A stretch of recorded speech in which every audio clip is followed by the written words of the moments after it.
What do you do to escape reality? Daydream. Anyone else daydream by thinking about buying things for hobbies? I spend my entire shift online shopping. Sometimes I research a new hobby and for weeks try to find the best gear, but I never start that new hobby. Rinse and repeat the next week. Last week I got really into gravel bicycles. Researched all the different bars, clips vs flats, which bike packs to go overnighting with, which cassettes are good for the terrain I plan to ride, tire size, shoes, how to convert to tubeless. I mean, I could go on about it, and I'll never even buy the damn bike. I worry a lot that I like the fantasy of being a guy with real interests or passions a lot more than any of my actual hobbies. Like, even things I enjoy doing still basically feel like a chore. Part of me wonders if the part of my brain that does fun is just broken.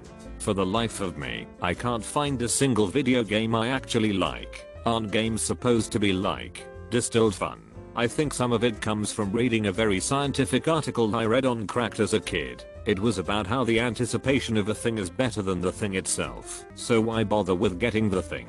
Seems a little like eating the wrapper and throwing away the candy. Nothing I ever do is going to give me enough pleasure to actually feel like it's worth doing. At best it's just trying to find ways to maintain myself emotionally. Like, I think I'm at this point where I'm consciously thinking about how life is just finding ways to numb and distract yourself while we slowly wait to die. I don't drink anymore, but the best parts of my free time include sleep, staying up late, masturbation, aimlessly browsing the internet, and occasionally edibles. And like, I'm fairly happy. Like, my job is fine. I have a partner I'm just crazy about, but it still feels like all I'm doing is self-medicating. But maybe that's just what being alive is, right? Maybe all pleasure is relief. I'm just too stubborn and arrogant for my own good, so I refuse to delude myself into thinking that life's anything but what it is. Or maybe I'm a man-child stuck in his mid-adolescence. That's also very possible. Mayo. IDK. Like,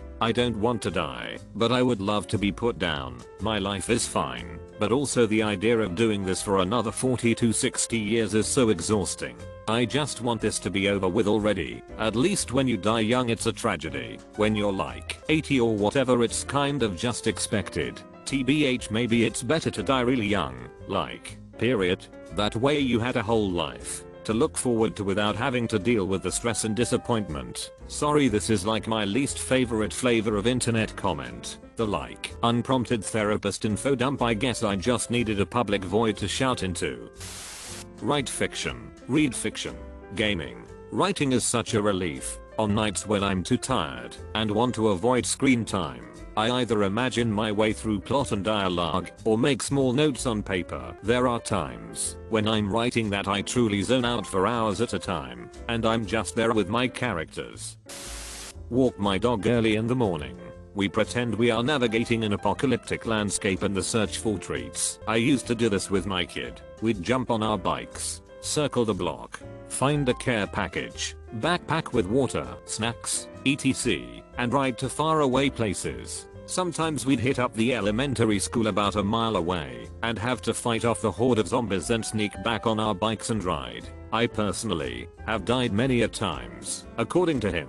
Lol. Eventually, we planned on doing a nighttime ride too, but I wanted to set up the bikes for that, reflectors, headlamps, etc., but it kept getting shoved off for other bills, or he'd rather do something else instead, until finally, he completely outgrew hanging out with mom.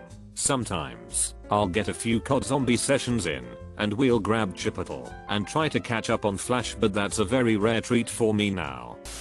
Run. And not in some fitness guru way, where it really brings me into a meditative headspace. When I'm running I just can't think about anything but running.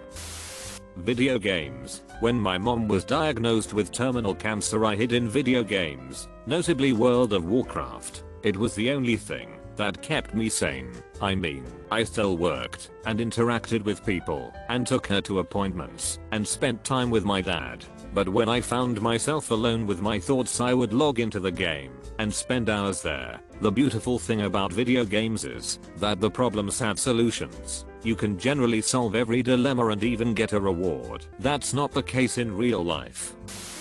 Garden saved me from depression. No meds ever worked, I swear. Physical activity seems more often than not to be the #1 help for depression. When someone is venting, really down and sad and the other says, let's walk and talk, or let's just go for a walkers, because it actually works. I was in a place of super dark depression. I had planned out how I was gonna kill myself when my parents came to visit me, and the reason I was gonna wait for them is because I thought, well, someone will be there to take care of my kids. I obviously didn't do it, but I remember crying in the corner of the bathroom floor because I felt selfish, that I wanted to see them grow up. I thought they deserved better than me, and being gone would be better for them. Still brings tears to my eyes thinking about it. Late at night, I take my bike and ride to my old elementary school that's now a public park. I sit down on the same bench I've always sat at, and I start recording. I found that talking my problems out, or talking about anything, just helps me to escape. Some of those audio logs I've listened to countless times. I catch myself thinking, wow, I actually said that. Maybe someday I'll post them online, or preserve them as a memento to the times I've lived through. I can tell you right now, if I never started making those logs I wouldn't be half the person I'm now. I think it's called meta thinking. By recording your thoughts, or even if you wrote those down, you're now thinking about thinking. You're basically removing the emotional connection to whatever is troubling you, and you're giving yourself a chance to objectively look at those thoughts. It's why you catch yourself thinking, wow, I actually thought that. It's a really useful tool for helping to clear away the gunk, to help you find the source of problems. It's something I think everyone should do. It's such a huge help. You really need to try lucid dreaming. It takes time, but is the best. There are several books you can read them for instructions, and you can do anything in your dreams on your own command. It's pretty cool tbh. 3 times I've been able to do some conscious in my dreams. One time I knew I was dreaming, and I decided to just F with the people in my dreams. I was in a strange city, and I was just pushing people and poking them. They would react, then fall back into their script like NPCs. The brain is mad.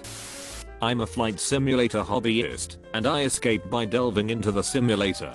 For over 10 years now, when life gets to me, I make an escape by perfecting my flight sim world. Not much unlike a model train enthusiast creates dioramas in their basement. Aircraft modeling, sound engineering, environment textures such as the sky, ground, water, and trees, buildings, airport details. There's always something to tweak and work on and improve to make actually using the simulator for simulating just a bit more fun and realistic. But my favorite part of it all is AI traffic. Myself and a team of other enthusiasts have worked for years now to backdate the AI traffic in flight sim with schedules and aircraft going from the late 90s and early zeros all the way back to the 30s in some instances. We can choose what year we want to fly, and with a week or two of work on installing schedules, we can fly in that year in our flight sim. Currently my project has been 1998, and this has been so incredibly rewarding. I live by and love my flight sim. It has always been there for me when life is too much, and continues to be there for me when I have free time. Nothing else like it on this planet.